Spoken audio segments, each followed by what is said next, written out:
Pre-orders and testing. So where do we start?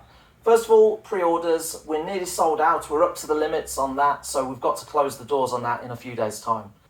So pre-orders, get your orders in as soon as possible to avoid disappointment. I think 70+% has already been allocated. Testing and why it takes such an amount of time to get a new product developed. So this, for example, is new postal bag. This is how it arrives when it's flat. This is an early sample. This is an early sample. I've been wearing this one for 6 months. So as you can see, one of the benefits of Cora Spink products is they arrive looking like that, but then they develop into something like that. You develop how it develops. I'm scruffy. This is scruffy. If you're neat and tidy, then it stays neat and tidy. But we learn many things by running a test for a few months. We learn if there's seams or stitches that need to be reinforced.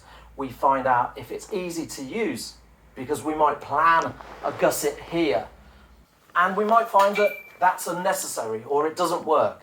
So then in production, we would remove that or reinforce it, etc. There's lots of things like that that go into the development of a product, and that's why sometimes you might see an image, especially across social media, of a product that isn't quite yet ready for production. Pre-orders, thank you very much for everybody that has placed orders. It really does help. And if you are looking on the website right now, place those pre-orders. Everything should be arriving in the country for November the 30th, but we do have to close the doors on that pretty soon. So thank you very much, and take care.